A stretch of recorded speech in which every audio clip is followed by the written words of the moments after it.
بسم اللہ الرحمن الرحیم۔ عزیز طلبہ و طالبات، آج کی بحث بھی کل والی بحث کا تتمہ ہے، تکملہ ہے۔ بحث یہ ہو رہی ہے کہ قبلے کا جہت صلاۃ جسے ہم کہتے ہیں، اس کا دین میں کیا مقام ہے؟ کیا جہت صلاۃ یعنی قبلہ صلاۃ کا جز ہے، رکن ہے، کہ اس کے بغیر صلاۃ نہیں ہو سکتی؟ تو اس حوالے سے قرآن کا موقف یہ ہے کہ جہت صلاۃ صلاۃ میں شامل نہیں ہے، کیونکہ اصل قبلہ کہ جس کی طرف انسان متوجہ ہوتا ہے وہ کوئی در و دیوار نہیں ہے، وہ کوئی مکان نہیں ہے، وہ کوئی درخت یا جہت نہیں ہے، بلکہ اصل قبلہ جس کی طرف انسان متوجہ ہوتا ہے صلاۃ میں، قیام میں، رکوع میں، سجود میں، دعا میں، تضرع اور الہا و زاری میں، وہ اللہ تبارک و تعالیٰ کی ذات ہے۔ یعنی اصل ابراہیمی قبلہ جو ہے وہ کیا ہے؟ وہ ہے اللہ تبارک و تعالیٰ کی ذات۔ اللہ تعالیٰ کی طرف کی متوجہ ہونا یہ اصل قبلہ ہے، اور باقی اگر انتظامی طور پر ہم کسی جہت صلاۃ کو خاص کر لیں تو وہ ایک ثانوی چیز ہے، وہ اصل نہیں ہے۔ اور قوموں میں عذاب اور تباہی کا باعث یہی ہے کہ وہ کسی نہ کسی سمت کو، مکان کو، در و دیوار کو، جہت کو مخصوص کر لیتے ہیں، اور جو اس جہت پہ صلاۃ ادا نہیں کر رہا، اللہ کی طرف متوجہ نہیں ہے، اس پر فاسق، فاجر، کافر ہونے کے فتوے لگا دیتے ہیں، پھر ایک دوسرے پر چڑھائی کر دیتے ہیں، پھر ایک دوسرے کے مراکز کو گرا دیتے ہیں۔ تو یہ تمام چیزیں جو ہیں یہ انبیاء علیہ السلام کے دین میں اضافے ہیں، زیادتی ہیں۔ اور بالخصوص اس بات پر آپ غور کریں کہ اگر مرکز ابراہیمی بیت اللہ جو ہے، اگر یہ بت خانہ ہو، جس طرح کہ بعثت رسول صلی اللہ علیہ وسلم کے وقت یہ بت خانہ تھا، تو کیا بت خانے کی طرف رخ کر کے نبی کھڑا ہوگا دعا کرنے کے لیے؟ اور کیا وہ بت خانے کا طواف کرے گا؟ اگر بت خانے کا طواف کرے گا تو وہ مشرکوں کو کیا جواب دے گا کہ تو ہمارے بتوں کو تو کنڈم کرتا ہے، برا بھلا کہتا ہے، اور جہاں وہ پڑے ہوئے ہیں اس کا تو طواف کر رہا ہے۔ اور یہی وجہ ہے کہ ہم نبی پاک صلی اللہ علیہ وسلم کے بارے میں یہ گمان نہیں کرتے کہ وہ بیت اللہ کا اس معنی میں جب وہ بت خانہ تھا تو طواف کرتے تھے۔ اور اسی طرح آپ دیکھیں کہ نبی پاک صلی اللہ علیہ وسلم نے مکہ میں رہتے ہوئے پوری زندگی میں ایک حج کیا ہے، کوئی دوسرا حج نہیں کیا، اور یہ حج اس وقت کیا ہے جب بیت اللہ کو بتوں سے پاک کر لیا گیا، اور جتنے بھی مناسک حج تھے ان میں ہر شرک کی جو آمیزش تھی، ملاوٹ تھی، اس سے اس کو پاک کر دیا گیا۔ مزید برآں آپ غور کریں کہ جو لوگ کہتے ہیں کہ بیت اللہ جو ہے مرکز محسوس یعنی ابراہیمی بیت گھر، وہ مسلمانوں کا قبلہ ہے، تو سوال یہ ہے کہ یہ جو بیت اللہ ہے یہ کیا ہے؟ اس کی اپنی اوریجنل حیثیت کیا ہے؟ کیا ہے اس کی حیثیت؟ یہ کیا ہے؟ یہ مسجد ہے، مسجد۔ اب مسجد کو تو ہم نے کر دیا ہے بند، تالا لگا دیا ہے، مقفل کر دیا ہے، اور اس مسجد ابراہیمی کو ہم نے قبلہ بنا لیا۔ یوں سمجھیں کہ اگر یہ مسجد ابراہیمی اپنی اصل حالت پر آ جائے، اسے کھول دیا جائے، ابراہیم والی مسجد کی تجدید کی جائے، اور ہم سب اندر ہوں، تو بتائیے کون سا قبلہ ہوگا؟ کون سی جہت جو ہے وہ قبلہ ہوگی ہماری؟ لازمی بات ہے کہ جب ہم مسجد کے اندر ہوں گے تو کوئی ہمارا قبلہ نہیں ہوگا۔ اینما تولو فثم وجہ اللہ، جس طرف بھی ہم منہ کر لیں گے وہی ہمارا قبلہ ہوگا، کیونکہ وہ قبلہ نہیں ہے، اصل قبلہ تو اللہ تبارک و تعالیٰ کی ذات ہے۔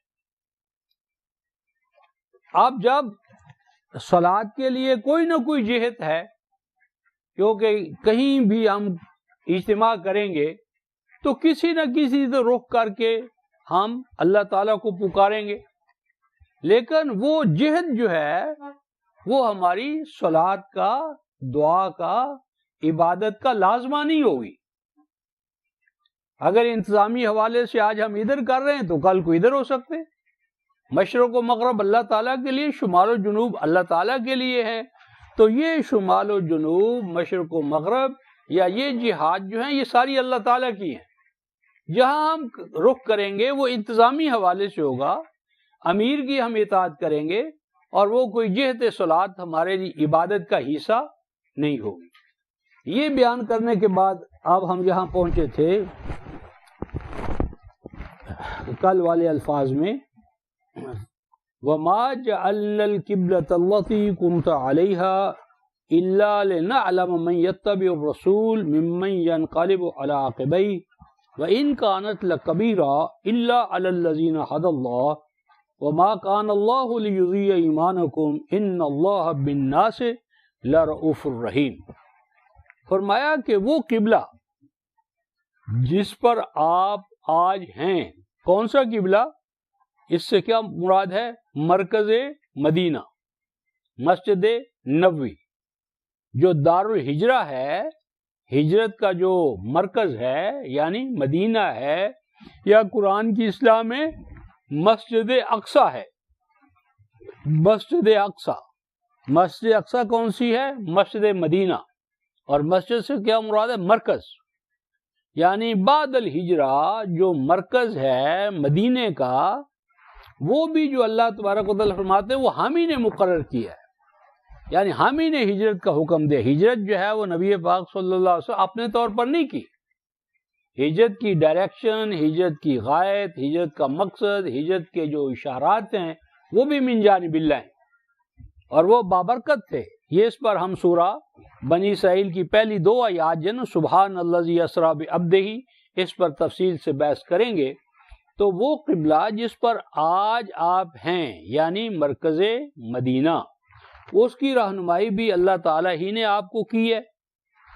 وَإِن كَانَتْ، اور یہ اس طرح ہوا کہ جو اس مرکز کی ہجرت کریں گے وہ ہدایت یافتہ ہے، اور جو اس مرکز کی طرف نہیں آئیں گے وہ منافق ہے، وہ مال پرست ہیں، جہ پرست ہیں، جغرافیہ پرست ہیں، وطن پرست ہیں، جی اپنی اپنی وہ وطنی جو اصنام ہیں ان میں مبتلا ہیں۔ تو یہ بہت مشکل کام ہوتا ہے اپنی وطنی محبت سے، جغرافیائی محبت سے، ارتھ روٹڈنس سے پاک ہونا، بلند ہونا۔ تو وہی ہوئے جو ہدایت یافتہ تھے، جن کو صحیح معنی میں ہدایت کی قدر و قیمت معلوم ہوئی۔ اور آگے فرمایا وَمَا كَانَ اللَّهُ لِيُضِيعَ إِيمَانَكُمْ، اور یہ جو آپ نے ہجرت کی ہے اس سے ایسا نہیں ہوگا کہ ایمان ضائع ہوگا، بلکہ ایمان نتیجہ خیز ہوگا۔ کیونکہ اگر مرکز محسوس نہ ہو اور فکر اور عقیدہ اور آئیڈیالوجی عملی شکل اختیار نہ کرے تو ایمان کا کیا فائدہ؟ ایمان تو امن سے ہے۔ اگر اہل ایمان کو امن نہیں ملا، سلامتی نہیں ملی، سیفٹی اینڈ سیکیورٹی نہیں ملی، وہ نتائج و ثمرات انہیں نہیں ملے، تو ایمان کا کوئی چھنکنا ہے جسے بن میں بجانا ہے؟ ایمان ایک عملی نظام حیات ہے۔ تو یہ ہجرت آپ کی اس جو عملی ضرورت ہے، یعنی خوف اور امن سے، غم سے یا حزن سے پاک ہونا، اس ضرورت کو یہ ہجرت آپ کی پورا کر دے گی۔ ان اللہ بالناس لرؤوف الرحیم۔ تو کل ہم نے بحث کی تھی رافت کیا ہوتی ہے، یعنی بچہ جب گم ہو جائے تو ماں کی جو بےتابی ہوتی ہے بچے کو پانے کے لیے وہ رافت کہلاتی ہے۔ یعنی اللہ تبارک و تعالیٰ اپنے بندوں کے لیے، خاص و اہل ایمان کے لیے رؤوف ہے، یعنی ان کی جو حاجات ہیں، ضروریات ہیں، ان کو پورا کرنا، انہیں خوف سے نجات دینا، حزن سے پاک کرنا، اسے ہر طرح کے گویا کہ جو انعامات ہیں ان سے نوازنا، طیبات سے انہیں کیا ہے مالا مال کرنا، خبائث سے انہیں پاک کرنا، یہ تو اللہ تبارک و تعالیٰ کی رافت ہے اور یہ اس کی رحمت ہے۔ تو اللہ تعالیٰ اپنی رافت و رحمت سے اپنے بندوں کو، خاص و اہل ایمان کو نوازتا ہے، اور اس کے لیے اس نے آپ کو ایک مرکز محسوس عطا کیا ہے کیونکہ اگر مرکز نہ ہو تو نتائج و ثمرات کہاں مرتب ہوں گے؟ ہوا میں۔ اور آگے فرمایا قد نرا تقلب وجهك في السماء فلنولينك قبلة ترضاها، اور فرمایا پس اللہ تعالیٰ دیکھ رہا ہے، قد نرا دیکھ رہا ہے، کیا دیکھ رہا ہے؟ تقلب وجهك في السماء، کہ آپ کا چہرہ انور آسمانوں کو چھو رہا ہے، آسمانوں پر وہ پہنچنا چاہتا ہے، یعنی آپ کے جو عزائم ہیں وہ اتنے بلند ہیں، عزائم، مقاصد، آپ کا منشور، کہ وہ دنیا کیا وہ آخرت تک پھیلا ہوا ہے، وہ زمین کیا آسمان کو اپنی لپیٹ میں لے رہا ہے۔ اور اس کا ذریعہ کیا ہوگا؟ فرمایا فَلَنُوَلِّيَنَّكَ قِبْلَةً تَرْضَاهَا، اس پر ہے اہم بحث کہ عام طور پر اس کا معنی کیا کرتے ہیں کہ تو اپنے چہرے کو پھیر لے قبلے کی طرف، یعنی مراد کیا ہے؟ ان کے ہاں مرکز ابراہیمی کی طرف، یعنی مکہ کی طرف، یعنی جہاں کہیں ہو تو اپنا چہرہ تم مکہ کی طرف پھیر لو۔ پہلی بات تو یہ ہے کہ یہاں پر فَلَنُوَلِّيَنَّكَ اور قبلتاً، یہ دونوں کا اور قبلہ کیا ہے؟ مفعول ہیں، مفعول بنفسی، کا بھی مفعول ہے اور قبلتاً بھی مفعول ہے۔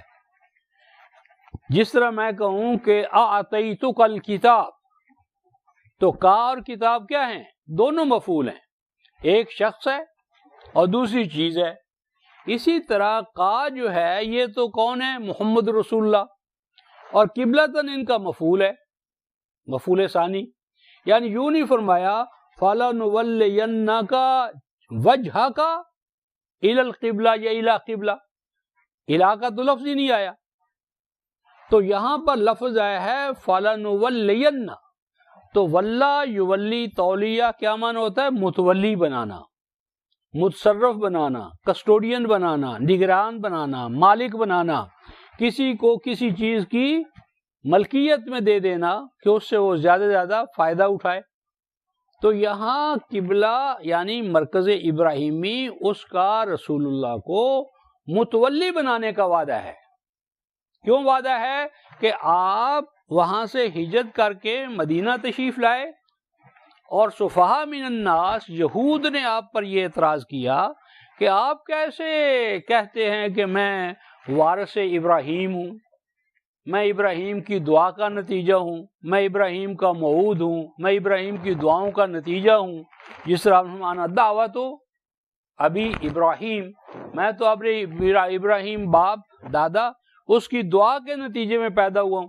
تو بھئی اگر تم اس دعا کے نتیجے میں پیدا ہوئے ہو تو پھر تمہیں چاہیے کیا تھا کہ اس مرکز پر تم متسلط ہوتے، حامل اور مالک ہوتے۔ تم تو مجبور ہو گئے وہاں سے ہجرت کرنے پر، چھوڑنے پر، فرار اختیار کرنے پر، اور اللہ نے مشرکوں کا ساتھ دیا اور تیرا ساتھ نہیں دیا، تو کیسے صادق نبی ہے؟ یہ اعتراض تھا یہود کا۔ تو اللہ تعالیٰ فرماتے ہیں فَلَنُوَلِّيَنَّكَ قِبْلَةً تَرْضَاهَا، ہم آپ کو عنقریب ضرور بضرور والی بنا دیں گے، متصرف کریں گے، کسٹوڈین بنائیں گے، کس کا؟ قبلتاً، اس مرکز کا، ترضاها، جس کی کسٹوڈین شپ جو ہے وہ آپ کے لیے انتہائی رضامندی کا باعث بنے گی۔ آپ ضرور دل کی گہرائیوں سے چاہتے ہیں کہ میں اپنے باپ ابراہیم کے مرکز کا والی بنوں، متصرف بنوں، اس کی وراثت مجھے عطا ہو۔ تو یہاں جہت صلاۃ کی بات ہی نہیں ہو رہی، یہاں تو آپ دیکھیں گے کہ کہیں صلاۃ کا لفظ ہی نہیں آ رہا، یعنی یہ جو ہم نے فرض کر لیا ہے کہ یہ آپ کو نماز میں چہرہ تبدیل کرانا، تو نماز کا تو ذکر ہی نہیں آ رہا۔ اور نمبر 2 یہ جو کہتے ہیں قد نرا تقلب وجهك فی السماء، آپ بار بار آسمان کی طرف دیکھتے تھے کہ جبرائیل کب اترتے ہیں، تو کیا جبرائیل کا دیکھنا جو ہے وہ ان کانوں سے سنا جاتا ہے اور ان آنکھوں سے دیکھا جاتا ہے؟ کیا نعوذ باللہ جس طرح اوپر فضا میں یعنی چیلیں منڈلا رہی ہیں اور جہاں پرندے منڈلا رہے ہیں، تو نعوذ باللہ کہیں جبرائیل بھی اسی حالت میں تھے؟ ایسا تو ہے ہی نہیں۔ جبرائیل کی جو رؤیت ہے وہ قلب کے ساتھ ہے، وہ دل اور دماغ کے ساتھ ہے، ذہن کے ساتھ ہے، وہ ان آنکھوں کے ساتھ ہے ہی نہیں۔ ان کانوں کے ساتھ وہ اس کا سننا ہی نہیں ہے. تو ایسی بات نہیں ہے کہ وہ انتظار میں تھے کہ کب جبرائیل آئیں اور میرا رخ تبدیل کر دیں، نہیں، بلکہ یہاں اللہ پاک نے آپ کو اس بیت اللہ کا متولی بنانے کا وعدہ کیا ہے. اور متولی بنانے کے بعد اگلی بات یہ آ رہی ہے فَوَلِّ وَجْهَكَ شَطْرَ الْمَسْجِدِ الْحَرَامِ. یہاں بھی روایتی حوالے سے بڑا ایک گھپلہ ہے. فَوَلِّ بس پھیر تو لگا تو متوجہ کر تو وجہ کا ہم توجہات کرتے ہیں، روایتی معنی کرتے ہیں اپنے چہرے کو، بس لگا تو اپنے چہرے کو روایتی ترجمہ، اور ہمارا ترجمہ ہے پس لگا دے تو مرتکز کر اپنی تمام توجہات کو. وجہ قائم مقام ہے کل من علیہا فان، کل من علیہا فان ویبقا وجہ ربک ذو الجلال والاکرام. وجہ جو ہے قائم مقام ہوتا ہے ذات کے. وجہ سے مراد صرف چہرہ نہیں ہوتا کہ ہر چیز فنا ہو جائے گی بس اللہ کا چہرہ باقی رہے گا، یہ معنی نہیں. وجہ سے مراد ہے شخصیت، وجہ سے مراد ہے ذات، وجہ سے مراد ہے آئی ایم نیس ان ٹوٹیلٹی، کل ذات مراد ہے. تو پلس کل کی کل ذات کو، اختیار کو، ارادے کو، سمع کو، بصر کو، ذہن کو، ضمیر کو، فرد کو، جماعت کو، کل کے کل وجود کو لگا دو، مرتکز کر دو. کس بات پر؟ شطر المسجد الحرام. اب یہاں عزیز طلبہ و طالبات، قرآن نے شطر کا لفظ بولا ہے اور ہمارے مترجمین نے اس کا معنی کر دیا ہے الا یا نحو، یعنی الی المسجد الحرام. حالانکہ قرآن تو شطر کہہ رہا ہے، یا معنی نحو المسجد الحرام. نہ بھئی نحو ہے نہ الہ ہے، بلکہ شطر جو ہے، شطر یہ مضاف ہے، المسجد الحرام موصوف سے مل کر مضاف الیہ ہے، اور شطر نسبی حالت میں ہے. اور یہاں اللہ تبارک و تعالی اسٹریٹجی بتا رہے ہیں کہ آپ کے پاس بیت اللہ کی تولیت کیسے آئے گی. کیسے کا جواب ہے، کیا جواب ہے؟ فَوَلِّ وَجْهَكَ، وقف کر دو اپنی تمام توجہات کو، مالیاتی وسائل کو، انفرادی اور اجتماعی ریسورسز کو. کس بات پر؟ شطر المسجد الحرام. مسجد حرام کو ہم نے کیپچر کرنا ہے، کیپچر کرنا ہے نا. تو اب ساری کی ساری دفعتاً واحدہ تو کیپچر نہیں ہو سکتی. مسجد کے طرف پہنچنے والے جو قبائل ہیں، جو جہات ہیں، یعنی پیس میل، یعنی تھوڑا تھوڑا کر کے مسجد حرام کی طرف جانے والے جو وسائل ہیں، ذرائع ہیں، اقوام ہیں، قبائل ہیں، عشائر ہیں، ان کو اپنے ساتھ ملاتے جاؤ، ان کو فتح کرتے جاؤ. یعنی دفعتاً واحدہ مسجد حرام تمہارے قبضے میں نہیں آئے گی. مسجد حرام کو اجزاء میں تقسیم کرو.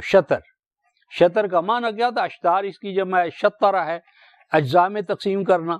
یعنی مسجد حرام کی طرف پہنچنے والے جو ذرائع ہیں، راستے ہیں، وسائل ہیں، ان کو آہستہ آہستہ کیا کرتے جاؤ؟ کیپچر کرتے چلے جاؤ، آہستہ، حتیٰ کہ وہ مسجد حرام تمہارے قبضے میں آ جائے. اس کی جو یعنی اسٹریٹجی ہے، طریقہ کار ہے، اس کے لیے ہم ایک دو مقام دیکھتے ہیں. قرآن حکیم نے سورہ الرعد 13ویں سورہ جو ہے، سورہ رعد 13ویں سورہ، اس میں اللہ تبارک و تعالیٰ نے اس کا طریقہ کار ہمیں بتایا ہے کہ وہ کیا ہوگا. 13ویں سورت آیت نمبر 41، 13/41. اللہ تبارک و تعالیٰ فرماتے ہیں اولم جرو، 13/41. کیا انہوں نے غور نہیں کیا؟ یعنی ان کی آنکھیں کھل جانی چاہیے. کن کی؟ مخالفین کی. کیونکہ اللہ تبارک و تعالیٰ اپنا ایک طریقہ کار بتا رہا. اولم جرو، کیا انہوں نے غور نہیں کیا؟ انا نأتی الارض، کہ ہم ان کی زمین پر چڑھائی کرتے چلے آ رہے ہیں. انا بلا شبہ ہم ناتی چڑھائی کر رہے ہیں ہم کس پر؟ الارض میں جو الف لام ہے وہ قائم مقام ہے مضاف کے، یعنی ارض ہم کفر کی زمین پر کافرانہ جو غلبے کا علاقہ ہے، ڈومین ہے، ان کا جو حلقہ اثر ہے، انفلوئنس کا جو دائرہ ہے، اس پر ہم نے حملہ کر دیا. نحت الارض ننقصها من اطرافها، اسے ہم سائیڈوں سے کاٹتے چلے جا رہے ہیں، کینچی چلاتے چلے جا رہے ہیں. آج طائف ان کے ہاتھ سے نکل گیا، آج یمامہ نکل گیا، آج حجاز نکل گیا، آج بطحا نکل گیا. یعنی جو قبائل ہیں، ان کے جو علاقے ہیں، مساکن ہیں، وہ ایک ایک کر کے غلبہ اسلام کے سامنے سرنڈر کر رہے ہیں. ننقصها کم سے کم کرتے چلے جا رہے ہیں. کہاں سے؟ من اطرافها، ان کی جو سائیڈز ہیں، ریجنز ہیں، حلقہ اثر ہیں، ان کو ایک ایک کر کے ہم اپنے ساتھ شامل کرتے چلے جا رہے ہیں. دیکھو واللہ یحکم لا معقب لحکمہ، جب اللہ تعالی اپنے کسی نبی اور رسول کو بھیجتا ہے، اپنے کلام کے نفاذ کا اسے حکم دیتا ہے، تو اللہ کا جب حکم نازل ہو جاتا ہے، واللہ یحکم، جب اللہ اپنی حکومت زمین پر کسی علاقے میں قائم کرنا چاہتا اپنے کلام کے ذریعے، رسول کے ذریعے، لا معقب لحکمہ، لا لائے نفی جنس ہے، اور معقب کیا ہے؟ باب تفعیل سے اسم فاعل ہے، اور معقبہ کے باب پر کیا ہے؟ زبر. کیا معنی؟ اینی کائنڈ، کوئی بھی اللہ کے حکم کو پیچھے نہیں ڈال سکتا، پیچھے نہیں ہانک سکتا، پیچھے نہیں پھینک سکتا. جس طرح معقب کی مثال ہمارے ہاں ہے، یہ جو گھوڑا ہوتا ہے نا، گھوڑا جب ہم باندھتے ہیں تو اس کی جو پچھلی ٹانگیں ہوتی ہیں نا، ان میں رسیاں باندھ کر ایک قلعے کے ساتھ باندھ دیتے ہیں، قلعے کے ساتھ، تاکہ وہ بھاگ نہ سکے. وہ جو رسیاں یا رسہ پچھلے پاؤں میں ہوتا ہے کہ اس کو قلعے کے ساتھ باندھ دیا جائے اور وہ بندھا رہے، وہ معقب ہوتا ہے. لا معقب لحکم ہے. اللہ تعالیٰ کے حکم کو، حکمرانی کو، حکم کتاب الہی کو، کائنات کی کوئی طاقت نہیں جو اس کے لیے معقب ہو، جو اللہ تعالیٰ کے کلام کی حکمرانی کو روک سکے. اور آگے فرمایا وَهُوَ السَّرِيعُ الْحِسَابِ، اور وہ اللہ تعالیٰ کا نظام حکمرانی جلد از جلد ہر ایک کو اس کے نتائج و ثمرات سے بہراور کرتا ہے. کافر اپنے کفر کی سزا پاتے ہیں، اور مومنوں کو حیات دنیا ہی میں ان کے اعمال کا بدلہ ملتا ہے، اور حیات آخرہ بھی اسی کا ثمرہ اور نتیجہ ہوتا ہے. آگے ایک اور حوالہ دیکھیں، 21 ہے سورہ الانبیاء، 21 سورہ الانبیاء، اس کی بھی آیت 44 ہے، 21/44. اللہ تبارک و تعالیٰ اسی حوالے سے ایک ذکر ارشاد فرما رہے ہیں. پہلے اس سورہ میں آیت نمبر 10 کا تھوڑا سا ذہن میں یولا جو ہے، تصور جو ہے، اس کو ذرا قائم کریں. آیت نمبر 10، 21/10. لَقَدْ أَنزَلْنَا إِلَيْكُمْ كِتَابًا فِيهِ ذِكْرُكُمْ أَفَلَا تَعْقِلُونَ. اے انسانوں، اے آپ اور ہم جو مخاطب ہیں، اللہ پاک ہمیں فرما رہے ہیں کہ ہم نے تمہاری طرف ایک کتاب بھیجی ہے، تمہیں ایک کتاب عطا کی ہے اپنے رسول کے توسط سے. اور یہ کتاب کیسی ہے؟ فیہ ذکرکم، یہ کتاب ہماری ہے، نازل کرنے والے ہم ہیں. لیکن اس کتاب کا سبجیکٹ میٹر کیا ہے؟ کتاب کا موضوع کیا ہے؟ کتاب اللہ نے لکھوائی، نازل اللہ نے کی، جبریل لے کر آئے، محمد رسول اللہ نے ہمیں پہنچائی. لیکن یہ کتاب ہے کیا؟ فیہ ذکرکم، اس کتاب میں جو ذکر اذکار ہے، اس کتاب کا جو سبجیکٹ میٹر ہے، اس سبجیکٹ کتاب کے جو موضوعات ہیں، فیہ ذکرکم، اس کتاب کا ذکر مقصود منتہا کون ہے؟ اے ابناء آدم تم ہو، اے اہل ایمان تم ہو، کتاب ہماری ہے اور اس کا سبجیکٹ میٹر کیا ہے؟ تمہاری ذات، اس کی آسودگی، اس کی بلندی، اس کی برتری، اس کو عظیم مقام تک پہنچانا اس کتاب کا مقصد ہے۔ اور افلا تعقلون، ایسی کتاب کہ اللہ نازل کرے اور مقصود تمہارا ہو اس میں ذکر، کیا اس پر بھی تم عقل سے کام نہیں لیتے؟ علامہ اقبال نے کہا کہ جبریل بھی تیرا، مصطفیٰ بھی تیرے، قرآن بھی تیرا، مگر یہ حرف شیری ترجمہ تیرا ہے یا میرا۔ مگر اس حرف شیری میں ترجمانی کس کی ہوئی ہے، تیری یا میری؟ اللہ تعالیٰ کو خطاب فرماتے، مگر یہ حرف شیریں ترجمہ تیرا ہے یا میرا؟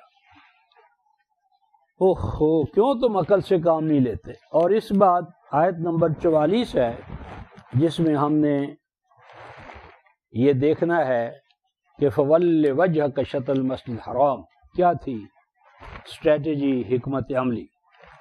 تو اللہ تبارک و تعالیٰ ارشاد فرماتے ہیں آیت نمبر 44 سورہ الانبیاء 21/44 بل متعنا هؤلاء وآباءهم حتى طال عليهم العمر افلا يرون انا نأتي الارض ننقصها من اطرافها افهم الغالبون قل انما انذركم بالوحی ولا يسمع الصم الدعاء اذا ما ينذرون۔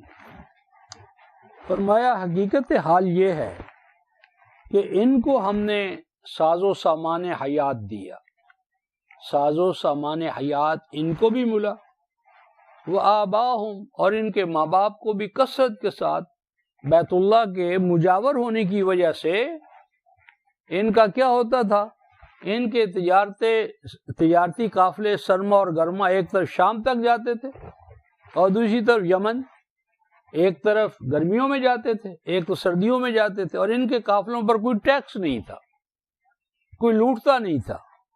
یعنی تمام قبائل کے اندر، عربوں کے اندر لوٹ مچی ہوئی تھی، ڈاکہ زنی تھی، چوری تھی، اغوا تھا، ڈکیت تھے، لیکن قریش کے قافلے پر کوئی حملہ نہیں کرتا تھا، نہ کوئی ٹیکس لیتا تھا، مجاور تھے بیت اللہ کے، مجاور ہونے کے ناطے سے نظر، نیازیں، حفاظت سب کچھ انہیں حاصل تھا۔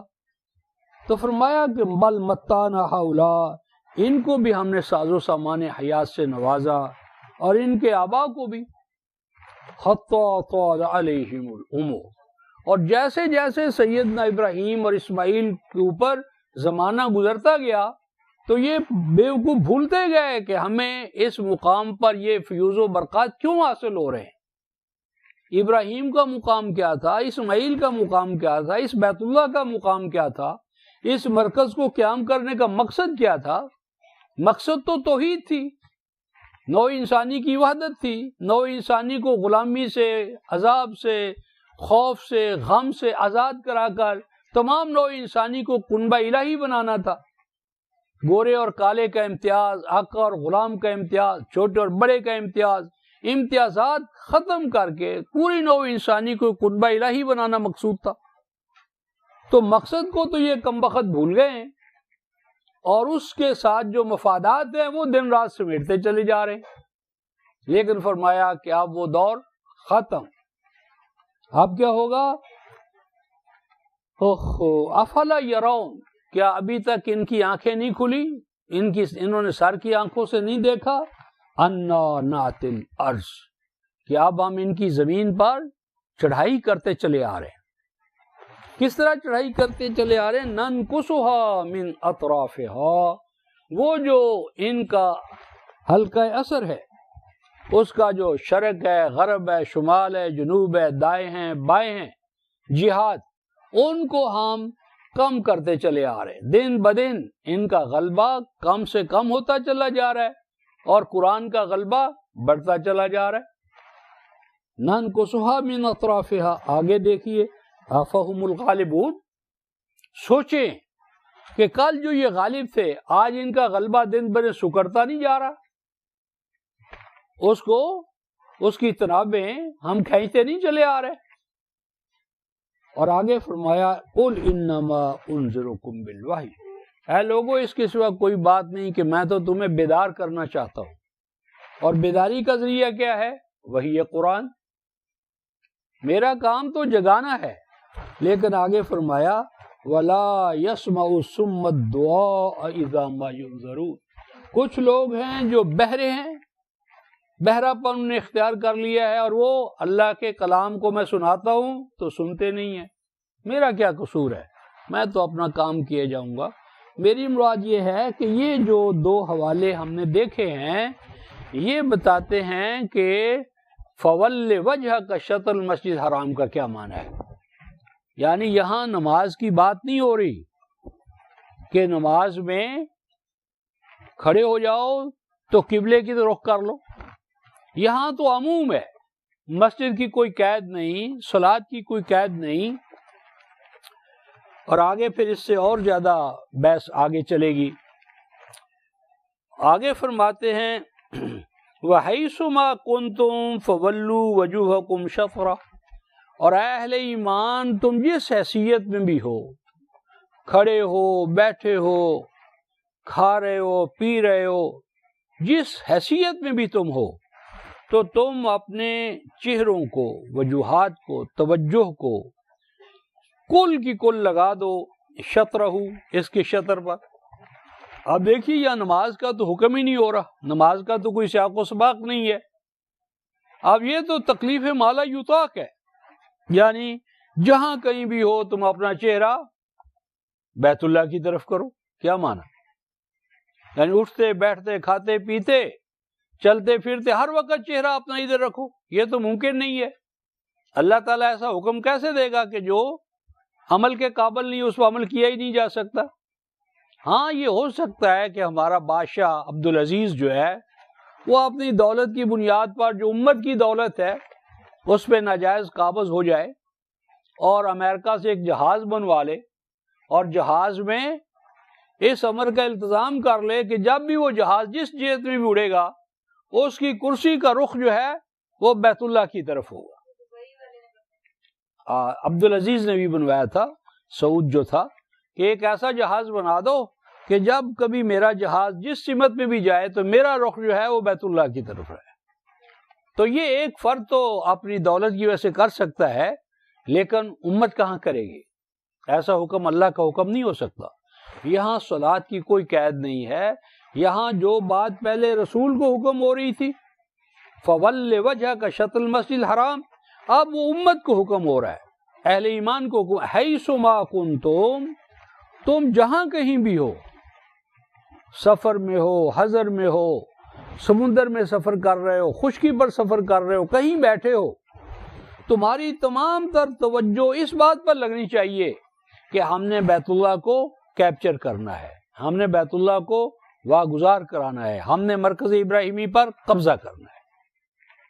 یعنی اٹھتے بیٹھتے میں خواب بھی آئیں تو اس بات کے، پلاننگ کریں تو اس بات کی، تعلیم ہو تو اس کی، تربیت ہو اس، کیوں کہ جب تک ہمارا مرکز ہمارے ہاتھ میں نہیں ہے تو جو منکر ہیں وہ کہیں گے صاحب تم کیسے موعود ہو، تمہاری کیسے دعا کی تھی ابراہیم نے کہ جب ابراہیمی مرکز تمہارے پاس ہے ہی نہیں۔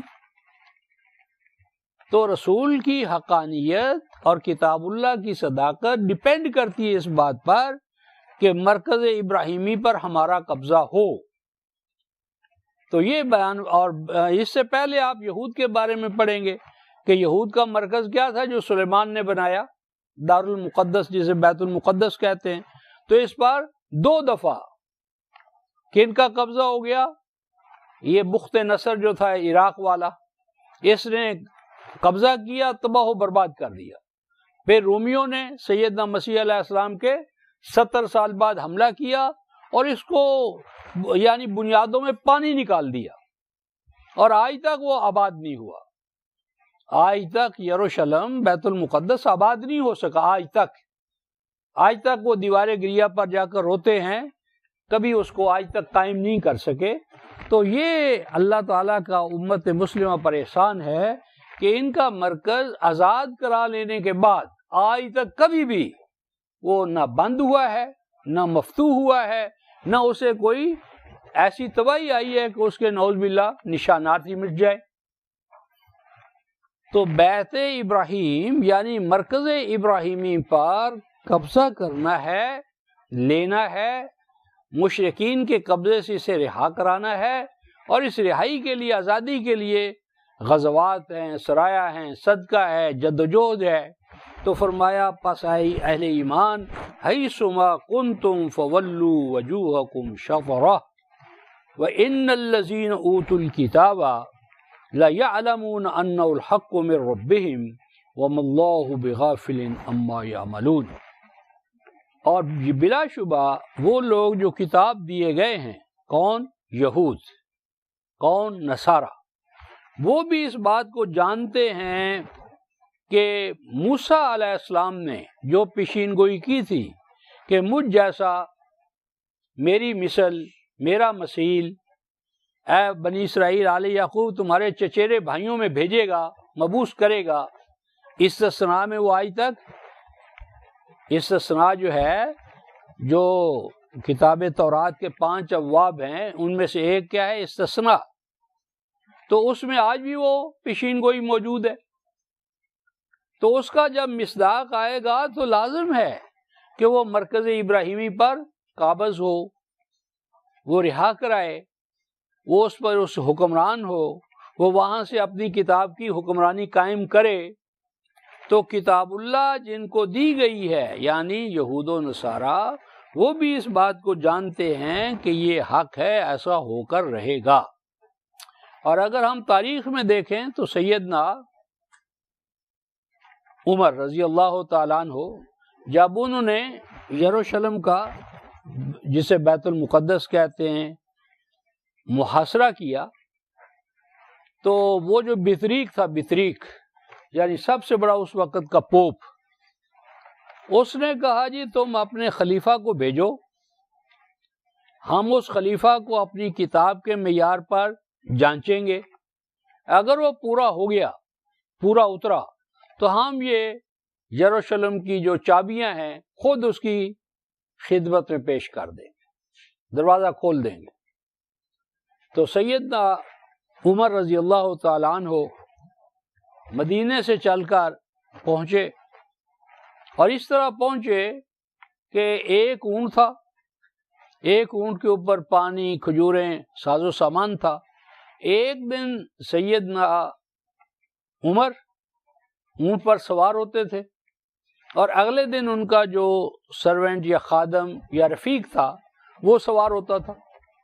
ایک دن عمر نکیل پکڑے ہوئے ہوتے تھے اور پیدل چل رہے ہوتے تھے، اور ان کا رفیق اوپر ہوتا تھا، اور دوسرے دن رفیق نکیل پکڑ کر جا رہا ہے اور خلیفۃ المسلمین جو ہے وہ اس کے اوپر بیٹھا ہوا ہے۔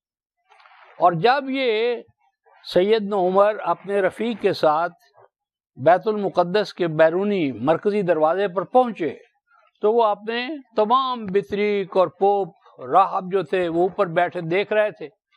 تو جب انہوں نے سیدنا عمر کو دیکھا، اور جن کے لباس پر کہتے ہیں کہ 70 پیوند لگے ہوئے تھے، صاف ستھرا اجلا لباس تھا، لیکن 70 جگہ سے پیوند لگے ہوئے تھے، اور اس وقت ان کی حکمرانی کہاں کہاں تھی، یعنی کہتے ہیں کہ 52,000 مربع میل سے زیادہ ان کے پاس حکمرانی کا رقبہ تھا، جلال تھا، جمال تھا۔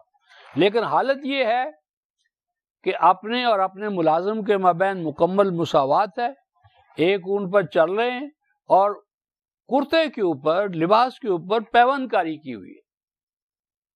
تو جب انہوں نے یہ دیکھا تو انہوں نے کہا کہ یہ وہ بادشاہت ہے، اس کے نمائندے ہیں جس کی پیشین گوئی سیدنا مسیح ابن مریم نے کی تھی کہ میرے بعد زمین کا ملکوت اللہ جو ہے وہ زمین پر قائم ہو جائے گا، اور وہ فارقلیت، نجات دہندہ، تسلی دہندہ، میرا مددگار، میری طہارت کو بیان کرنے والا، میرے اوپر جو یہود کی الزامات ہیں ان سے مجھے صاف کرنے والا جو آئے گا، تو یہ اسی کی کیا ہے امت ہے، ماننے والے ہیں، اسی کے خدام ہیں۔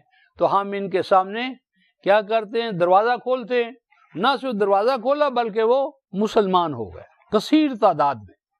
یہ حلب، یہ انطاکیہ، یہ شام، یہ سارے علاقے کیا تھے؟ عیسائی تھے۔ اور یہ یدخلون فی دین اللہ افواجا کا منظر سامنے آ گیا۔ تو جو کتاب دیے گئے ہیں وہ بھی جانتے ہیں کہ اس مرکز پر، ابراہیمی مرکز پر محمد رسول اللہ کا قبضہ ہو کر رہے گا، یہ اس کی تولیت میں آ کر رہے گا۔ اور آگے فرمایا وَوَاللَّهُ بِغَافِلٍ عَمَّا يَعْمَلُونَ، لیکن یہ یہود اس وقت جو سازشیں کر رہے ہیں، مشرکین مکہ جو آپ کو ناکام کرنے کے لیے جتن کر رہے ہیں، یہ تمام اعمال اللہ تعالیٰ کی نظر میں ہے۔ وہ کب تک یہ اس سے بچیں گے؟ وہ عذاب آئے گا، ناکامی اور نامرادی، یا اپنی سر کی آنکھوں سے اس کو دیکھیں گے۔ آگے فرمایا وَلَئِنْ أَتَيْتَ الَّذِينَ أُوتُوا الْكِتَابَ بِكُلِّ آيَةٍ مَا تَبِعُوا قِبْلَتَكَ وَمَا أَنْتَ بِتَابِعٍ قِبْلَتَهُمْ وَمَا بَعْضُهُمْ بِتَابِعٍ قِبْلَةَ بَعْضٍ وَلَئِنِ اتَّبَعْتَ أَهْوَاءَهُمْ مِنْ بَعْدِ مَا جَاءَكَ مِنَ الْعِلْمِ إِنَّكَ إِذًا لَّمِنَ الظَّالِمِينَ۔ فرمایا کہ اگر تو کتاب والوں کے پاس دنیا جہان کے نشانات لے آئے تو وہ ماننے والے نہیں ہیں۔ یہ مانیں گے جب سر کی آنکھوں سے آپ کا غلبہ دیکھیں گے۔ تھیوریٹیکلی جو دلائل ہیں وہ ان کو منوانے والے نہیں ہیں۔ اگر لے آئے تو جن کو کتاب دی گئی ہے، ہر نشان، ہر آرگومنٹ جو یہ چاہتے ہیں ان میں سے ایک ایک دلیل ان کو دے دی جائے، ما تابعوا قبلتک، تو یہ تیرے قبلے کی اتباع نہیں کریں گے۔ اور حقیقت یہ ہے کوئی بھی کسی کے مرکز کو نہیں مانتا، مرکز کو منوانا پڑتا ہے۔ نظام کو نافذ کر کے اس کے زندہ نتائج و ثمرات سے مرکز کی حقانیت اسٹیبلش کرنی پڑتی ہے۔ صرف تھیوری سے کوئی نہیں مانتا۔ یعنی اگر آپ کہتے ہیں اتنی آکسیجن، اتنی ہائیڈروجن پانی بن جائے گا تو کوئی نہیں مانے گا تاہم کہ آپ پانی بنا کر دکھا نہ دیں، پلا نہ دیں، پیاس بجھا نہ دیں، اور عین ممکن ہے کہ اس وقت بھی کچھ ہٹ دھرم جو ہیں وہ کہیں کیا انما سوکیت ابصارنا، کہ ہماری آنکھوں پر جادو کر دیا گیا ہے، مسحور کر لیا گیا ہے، کوئی پانی وانی نہیں بنا۔ ایسا بھی ہو سکتا ہے، لیکن عام انسان مان جاتا ہے جب کسی تھیوری کے نتائج و ثمرات عملی شکل میں مرتب ہو کر سامنے آ جاتے ہیں۔ تو پس اے رسول تیرے لیے لازم ہے اور تیری امت کے لیے لازم ہے کیا وَلَئِنِ اتَّبَعْتَ أَهْوَاءَهُمْ مِنْ بَعْدِ مَا جَاءَكَ مِنَ الْعِلْمِ، اگر العلم کے آ جانے کے بعد جو یہود ہیں، نصارہ ہیں، مشرکین مکہ ہیں، ان کی پسند و ناپسند پر نہیں چلنا، ان کی پسند و ناپسند کا خیال نہیں کرنا۔ آپ نے وحی منزل من اللہ کے علم کے پیچھے پیچھے چل رہا ہے، چلتے رہو، وہ منزل آ کر رہے گی، غلبہ مل کر رہے گا۔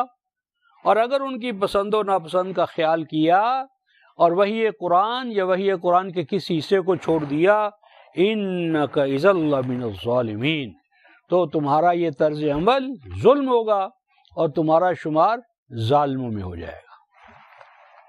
اور چونکہ یہ بڑی بنیادی بحث تھی مرکز کی تبدیلی، اور یہود اس کو بہت بڑا پراپیگنڈے کا ذریعہ بنا رہے تھے، اس لیے اس کو بہت سٹریس دے کر منافقوں کے منہ بند کیے جا رہے ہیں، اور اہل ایمان کو پختہ کیا جا رہا ہے کہ یہ علم الہی میں فیصلہ ہو چکا ہے، جد و جہد کرو اور اس جد و جہد کے نتائج تمہارے سامنے مرتب ہو کر رہیں گے۔ فرمایا الذین آتیناہم الکتاب یعرفونہ کما یعرفون ابناءہم وَإِنَّ فَرِيقٌ مِّنْهُمْ لَيَكْتُمُونَ الْحَقَّ وَهُمْ يَعْلَمُونَ۔ فرمایا بلا شبہ جن کو تم سے پہلے کتاب دی گئی ہے، یعنی جو صحیح معنی میں کتاب کو لینے والے ہیں صحیح طریقے سے، وہ اس کی اچھی معرفت پوری معرفت رکھتے ہیں، جس طرح اپنے بیٹوں کی معرفت رکھتے ہیں کہ یہ رسول غالب آ کر رہے گا، اس کا غلبہ ہو کر رہے گا، مرکز ابراہیمی پر اس کا غلبہ اٹل ہے۔ ہاں ان میں سے مفاد پرست گروہ جو ہے یہود میں سے، نصارہ میں سے، وہ حق کا کتمان کرتے ہیں، وہم یعلمون، اور وہ جانتے ہیں کہ ہم کتمان کر رہے ہیں، یعنی ان کی مفاد پرستی ہے، ویسٹرن انٹرسٹ ہے، ان کے مفادات ہیں، جن مفادات کی وجہ سے وہ حق کو ماننے پر تیار نہیں ہے، لیکن اندر سے وہ بھی جانتے ہیں کہ یہ بات حقیقت ہے۔ الحق من ربک، اس باب میں جو کچھ آپ کو بتا دیا گیا ہے وہ حق ہے۔ حق کا کیا معنی ہے؟ حق کا یہ معنی ہے کہ اس میں نفع بخشی اور فیض رسانی ہے، اور یہ چیز میٹیریلائز ہو کر رہے گی۔ حق کا معنی ہے نافع الناس، جس میں نوع انسانی کے منافع ہوں، منفعتیں ہوں، فائدہ بخشیاں ہوں، اور وہ میٹیریلائزیشن اس کی ہو کر رہے۔ اگر آپ دیکھیں مثلا سورہ یوسف، جب وہ رویا دیکھتے ہیں ابتدا ہی میں، تو وہ کیا کہتا ہے قرآن کہتا ہے کہ یہ حقیقت تھا، حق تھا، لیکن آغاز میں بھائیوں نے کا نہیں مانا۔ یہ سورہ یوسف آیت نمبر 4، اذ قال یوسف لأبیہ یا ابت انی رأیت احد عشر کوکبا والشمس والقمر رأیتہم لی ساجدین، کہ اے میرے ابا، میں نے چاند کو، سورج کو، 11 ستاروں کو اپنے لیے سجدہ ریز ہوتے دیکھا ہے۔ تو باپ نے کیا کہا؟ لا تقصص رؤیاک علی اخوتک فیقیدوا لک کیدا ان الشیطان للانسان عدو مبین، کہ بیٹا اپنے بھائیوں کو یہ رویا نہ بتانا، کیونکہ بہنوں میں ایک یعنی خطرناک رجحان کیا ہوتا ہے کہ وہ ایک دوسرے کی برتری کو تسلیم نہیں کرتے، ایک دوسرے کی برتری میں اپنے آپ کو کہتر پاتے ہیں، دوسری کی برتری کے سامنے تسلیم نہیں کرتے۔ تو وہ کہیں ایسا نہ ہو کہ تیرے لیے کوئی سازش کریں، تجھے کسی اس طرح کے چکر میں مبتلا کر دیں۔ یہ رویا جو تھا، اب اس کو آیت نمبر 99 میں دیکھیں، اسی سورہ میں 99 آیت میں سیدنا یوسف علیہ السلام جب یہ سارا کچھ ہو جاتا ہے، عملی شکل اختیار کر لیتا ہے، اور بھائی ان کے اس عظمت کو تسلیم کر لیتے ہیں، تو وہاں پر سیدنا یوسف کہہ رہے ہیں، یہ آیت نمبر 100 سورہ یوسف، وَرَفَعَ أَبَوَيْهِ عَلَى الْعَرْشِ وَخَرُّوا لَهُ سُجَّدًا قَالَ يَا أَبَتِ هَذَا تَأْوِيلُ رُؤْيَايَ مِن قَبْلُ قَدْ جَعَلَهَا رَبِّي حَقًّا، اور اس نے، بادشاہ نے یا سیدنا یوسف نے اپنے ماں باپ کو تخت اقتدار تک، عرش پر، تخت پر بٹھایا، بلند کیا۔ وَخَرُّوا لَهُ سُجَّدًا، عام طور پر اس کا ترجمہ کیا کرتے ہیں کہ وہ یوسف کے سامنے سجدہ ریز ہو گئے۔ ایسا نہیں، سجدہ انہوں نے اللہ کو کیا، اور اس سجدے کا سبب تھا سیدنا یوسف۔ لہو من اجل ذالک، من اجل یوسف، اور اس سے مراد کیا تھا؟ انہوں نے اپنی جو تقصیر تھی یوسف کے باب میں، اس کی اللہ تبارک و تعالیٰ سے معافی مانگی۔ اور جو پہلے آئے رائے تو ہم لی ساجد، اس کا معنی مجھے سجدہ کر رہے تھے، بلکہ یہ تھا کہ وہ سجدے میں اللہ کے سامنے گرے، اور سجدے میں گرنے کا سبب میں تھا، یعنی میرے باب میں انہوں نے کوئی کوتاہی کی تھی، اور اس کوتاہی کو وہ اللہ تبارک و تعالیٰ کے سامنے اس کا اعتراف کرتے ہوئے اللہ کے سامنے سجدہ، تو خروا لہ سجدا، اور خروا لہ اس کی وجہ سے، یوسف کی وجہ سے انہوں نے اللہ تبارک و تعالیٰ کو سجدہ کیا۔ کسی دور میں بھی غیر اللہ کو سجدہ جائز نہیں تھا۔ یہ جو سجدہ تحریمی اور تنزیہی یا تعظیمی کے پکھنڈ ہے، ہم اس کو نہیں مانتے۔ سجدہ ہمیشہ وَلَهُ يَسْجُدُونَ، سجدہ صرف اللہ تبارک و تعالیٰ کے لیے ہے۔ یہ جبین انسان کی جو اشرف ترین ہے، یہ صرف اللہ کے سامنے جھکتی ہے، اللہ کے علاوہ کسی اور کے سامنے اس کے جھکنے کا کوئی جواز نہیں ہے۔ اور سیدنا یوسف نے کہا یا ابت، اے میرے ابا جان، ھذا تعویل رؤیا من قبل، جو رویا میں نے دیکھا تھا یہ اس کی تعویل ہے۔ تعویل کا کیا معنی ہوا؟ پریکٹیکل ڈیمانسٹریشن، یعنی جب آپ جس طرح میں نے مثال دی ہے کہ اگر آپ اتنی آکسیجن اتنی ہائیڈروجن تھیوری ہے اس کو عمل میں ڈال دیں، پانی بنا دیں، تو یہ پانی بنا دینا کیا ہے؟ اس تھیوری کی تعویل ہے۔ تو تعویل کا معنی علمی توجیہ نہیں، جس طرح ہمارے ہاں کہا جاتا ہے علمی توجیہ نہیں، بلکہ پریکٹیکل ڈیمانسٹریشن، ایک ایسی ڈیمانسٹریشن کہ جس کا دشمن بھی انکار نہ کر سکے، اعتراف کرنے پر مجبور ہو۔ اسی لیے فرمایا قد جعلها ربی حقا، اللہ تعالی نے اس کو آج کیا کر دیا؟ حق کر دیا۔ حق کا کیا معنی ہوا؟ میٹیریلائزیشن، کسی تھیوری کا پریکٹیکل ہو جانا، پریکٹیکل نتائج مرتب ہو جانا، وہ چیز جو ہے وہ حق ہوتی ہے۔ حق تھیوری ہی نہیں، تھیوری بھی سائنٹیفک ہو اور پھر اس کی پریکٹیکل ڈیمانسٹریشن بھی ہو جائے تو پھر وہ چیز حق ہوتی ہے۔ پھر آگے دیکھیے نفع بخش فیض ثانی کے حوالے سے اللہ تبارک و تعالی اگلی سورہ رعد میں اس کی ایک اور مثال بیان فرماتے ہیں حق کو سمجھنے کے لیے۔ اور یہ جو خلق السماوات والارض، اس کو کیا معنی ہے کہ تخلیق بالحق ہے؟ کیا معنی؟ یہ آیت نمبر 17 ہے سورہ رعد، 13/17، 13/17۔ انزل من السماء ماء، فرمایا کہ دیکھو بارش ہوتی ہے، پانی پہاڑوں سے، بلندیوں سے، ندیوں اور نالوں میں بہہ نکلتا ہے۔ فسالت اودیۃ بقدرھا، تو ندیوں میں، نالوں میں ان کی وسعت کے مطابق، کیپیسٹی کے مطابق پانی آ جاتا ہے۔ فاحتمل السیل زبد الرابیہ، اور جب وہ پانی زور سے گزر رہا ہوتا ہے، آ رہا ہوتا ہے، تو اس کے اوپر جھاگ بھی، کوڑا کرکٹ بھی جو ادھر آلا بلا ہوتی ہے وہ بھی اس کے اوپر چھا جاتی ہے۔ وَمِمَّا يُوقِدُونَ عَلَيْهِ فِي النَّارِ، اور اسی طرح جب تم آگ میں کوئی دھاتیں، لوہا، چاندی، سونا اور جو دھاتیں ہیں، معادن ہیں، وہ تم آگ میں ڈالتے ہو تو کیا ہوتا ہے؟ زبد مثلو، اس کے اوپر بھی جھاگ، کھوٹ پن ظاہر ہو جاتا ہے۔ تو عام طور پر کیا ہوتا ہے، جو سطحی نظر والے ہیں وہ کیا کہتے ہیں؟ چھایا ہوا ہے جھاگ تو جھاگ حق ہے، چھائی ہوئی ہے اس کے اوپر وہ جو کھوٹا پن ہے تو چھا جانے کی وجہ سے وہ کہتے ہیں یار حق یہی ہے، حالانکہ نہیں۔ کذالک یضرب اللہ الحق والباطل، آگے دیکھو فاما الزبد فیذهب جفاء واما ما ينفع الناس فیمکث فی الارض کذالک یضرب اللہ الامثال۔ یہ جو پانی بیٹھ گیا نافع الناس، جو جھاگ ہے ختم ہو گئی، وہ باطل تھا، جھاگ بیٹھ گئی، تباہ ہو گئی، خشک ہو گئی، ہوا منصورہ ہو گئی، اور پانی باقی رہا۔ اسی طرح میٹلز کی جو دھات، وہ اوپر جھاگ تھی، ختم ہو گئی، اور جو سونا ہے، چاندی ہے، میٹلز ریئل، وہ قائم رہا۔ تو جو نافع الناس ہو وہ حق ہے، اور جو نافع الناس نہ ہو وہ باطل ہے۔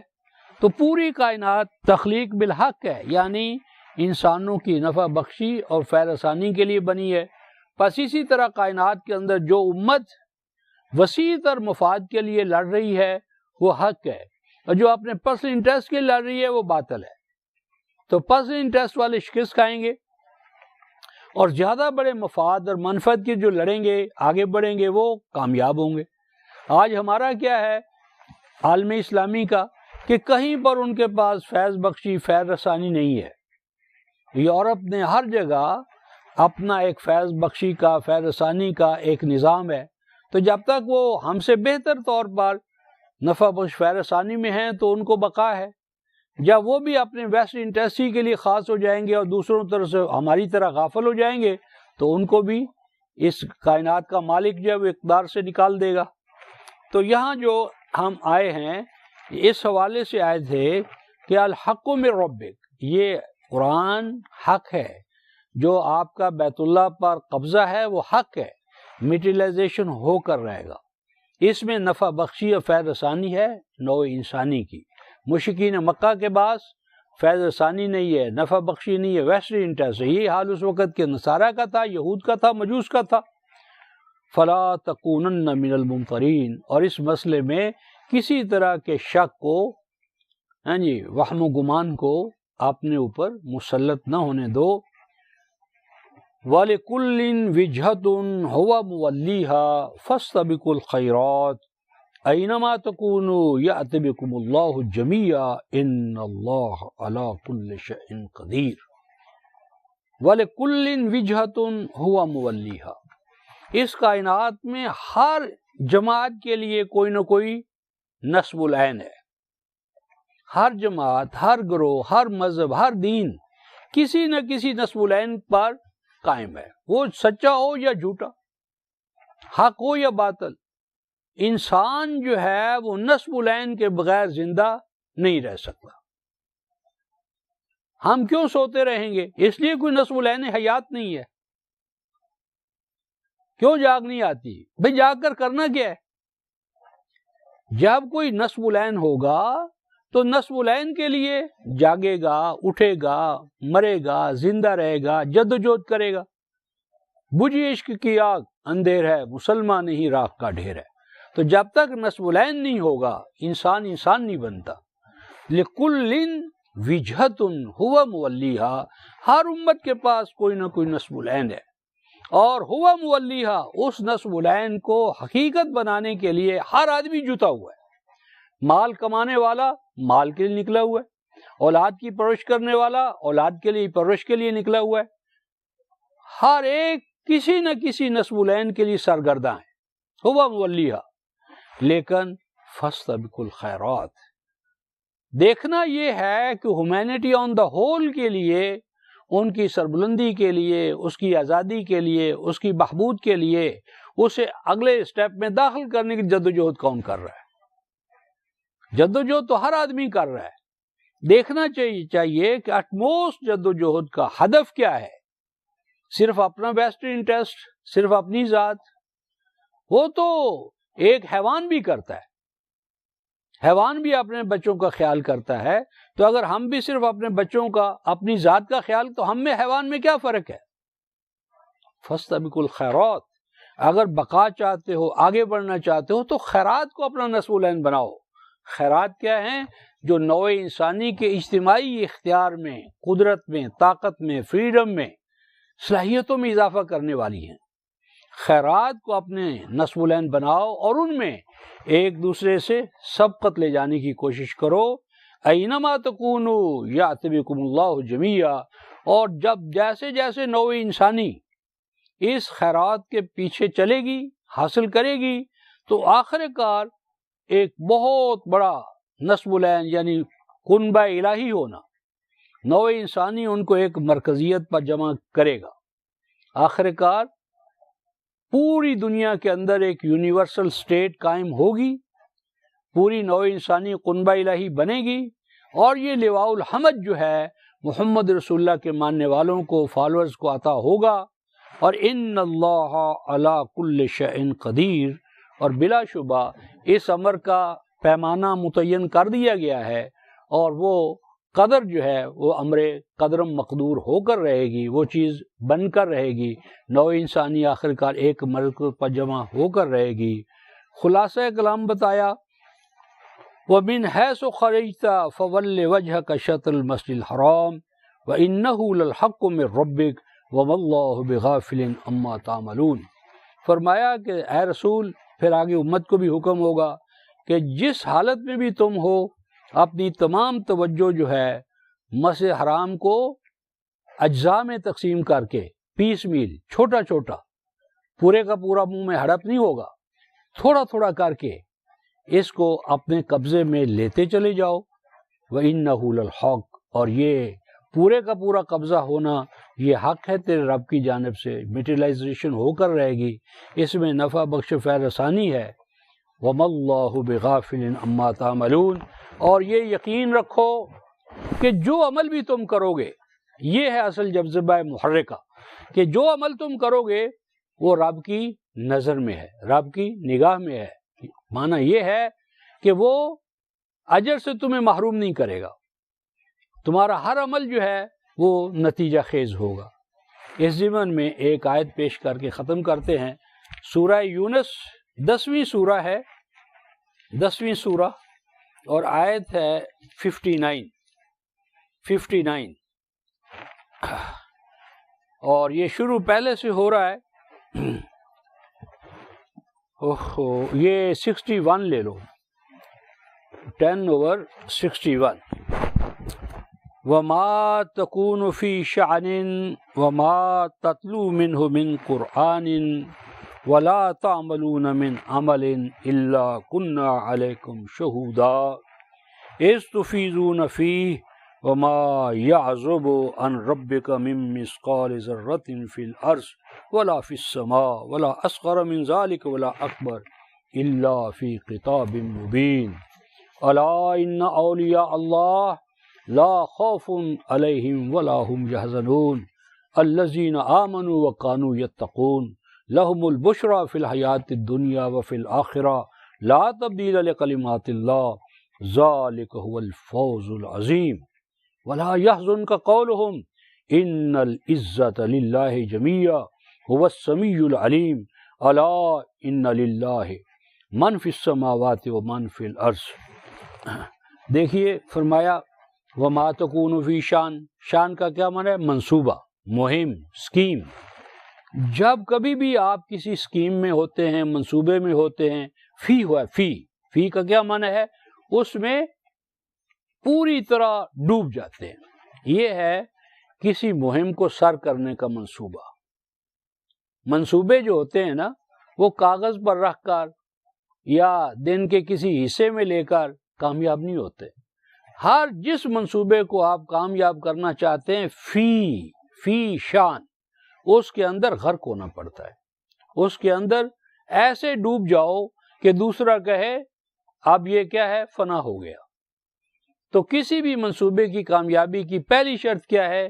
جنون، دیوانگی، مجنون بازی. دوسرا دیکھنے والا کیا ہے؟ یہ تو فنا ہو گیا، اس کے پاس تو کوئی اور بات ہی نہیں ہے، یہ تو دن رات ایک ہی خواب دیکھتا ہے. فی شان. وَمَا تَتْلُو مِنْهُ مِنْ قُرْآنٍ.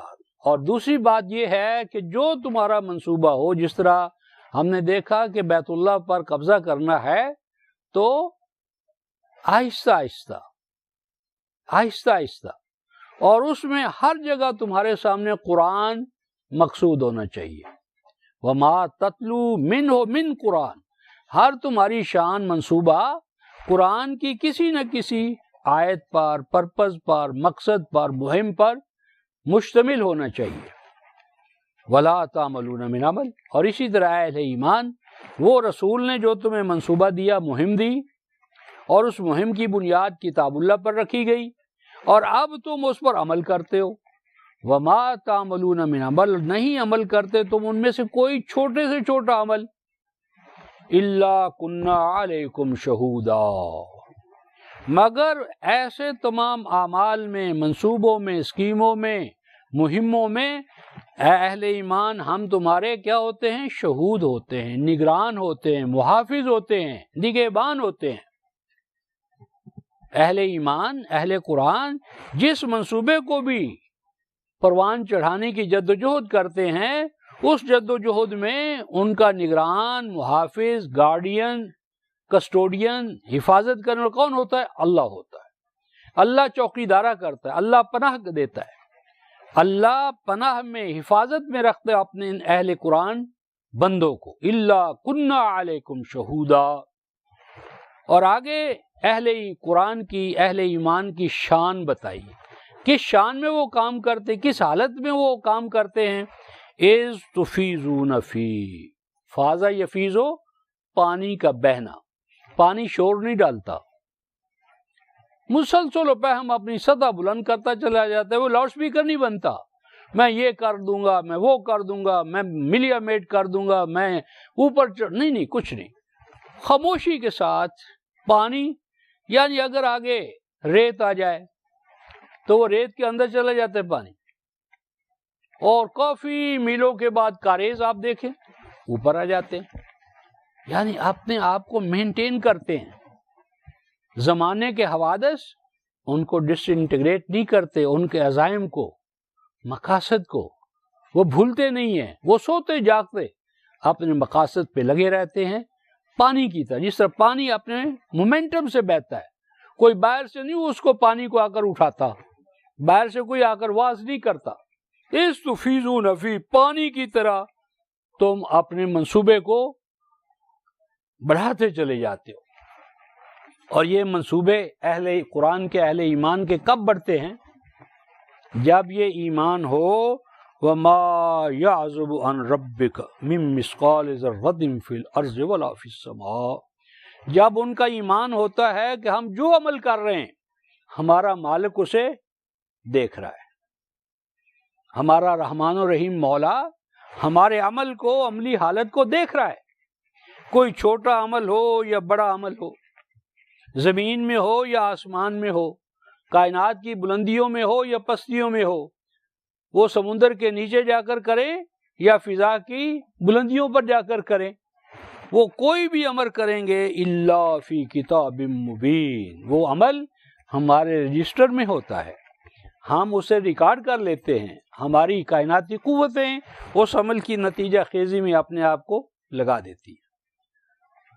تو جب اس حقیقت پر ایمان ہو کہ ہمارا مولا ہمارا پشتیبان ہے، اور وہ پشتیبان مولا ہمارے کام کو دیکھ رہا ہے اور وہ اس کو نتیجہ خیز کر کے رہے گا، تو پھر مومن ایمان کی حالت میں عمل میں لگتا ہے. اگر یہ حالت نہ ہو تو سوتا ہے، کچھ بھی نہیں، کھوتا ہے، کچھ بھی نہیں. تو یہ وہ حقائق ہیں جن پر کہ ہمیں بیت اللہ کی مرکزیت پر اللہ تبارک و تعالیٰ نے معمور فرمانے کا وعدہ فرمایا، اور رسول پاک صلی اللہ علیہ وسلم کو من حیث خرجت فول وجهك شطر المسجد الحرام وانه للحق من ربك وما الله بغافل عما تعملون. تو اس طرح ہم آیت 149 پہ رکتے ہیں اور آیت 149 سے آگے چلیں گے. تو آخر دعوانا ان الحمد للہ رب العالمین.